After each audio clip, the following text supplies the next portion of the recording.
નમસ્કાર ખેડૂત મિત્રો, સિગ્મા ક્રોપ સાયન્સ વતી હું દિનેશ ગેડિયા ફરી એકવાર આપણે મહુવા તાલુકાનું ગામ રાતોદ, જ્યાં પ્રગતિશીલ ખેડૂત આપણી પાસે રાજુભાઈ સાથે છે, જેણે થોડા દિવસો પહેલા એક વેપારી મિત્ર આપણે જાનાભાઈના કહેવાથી એને ઇમ્પ્રુવનો યુઝ કર્યો.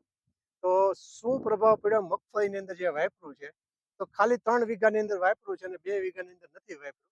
બરાબર, તો રાજુભાઈ થોડુંક આનો અભિપ્રાય આપો, કેમ લાગ્યું તમને? ને વાપરવું સારું. આ ને સલ્ફર બંને સાથે નાખી બરાબર, સલ્ફર સાથે મિક્સ કર્યું તો આપણે 3 વીઘાની અંદર આ બાજુ 2 વીઘા તમે કીધું અખતરો કરો છે. અખતરામાં તમારો અખતરો શું કહે છે? નહીં નખાય. નખાય.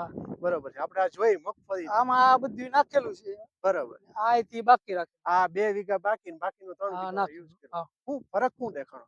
એટલે આમાં લીલાશ ફૂટ અને ભરાવદાર છોડવો ને આમ જે પીળી પટ્ટી મટી ગઈ ને વધારો. આ ઝીણી રહેશે ને લીલી બીજી નાની છે, એ નાની હાઈટમાં નાની રીતે ફૂટ ઓછી આવી ને એવું બધું કરું. ઇમ્પ્રુવ નાખવાથી ફૂટ વધી ગઈ અને કલરે વાનમાં બદલી. ને મગફળીની અંદર આનો ઉપયોગ કર્યા પછી તમને સંતોષ કરો? સંતોષ. પછી પાછી કેટલી થેલી? પછી 6 બેગ લાવ્યો. પછી 6 થેલી લઈ આવ્યા. બધામાં વાપરી નાખો, નક્કી કર્યું? બધી નક બધામાં. સરસ સરસ. તો બીજા ખેડૂત મિત્રોનો અભિપ્રાય વપરાય. સારી વસ્તુ. સારી વસ્તુ. આખું નામ તમારું? રાજુભાઈ પુનાભાઈ બાંભણિયા, ગામ રાતોલ, તાલુકો મહુવા, જિલ્લો ભાવનગર. બરોબર. બીજા ખેડૂત મિત્રોનો અભિપ્રાય આપી આપણે. વાપરો. સારા રિઝલ્ટ. સારા રિઝલ્ટ. સરસ. ખૂબ ખૂબ આભાર.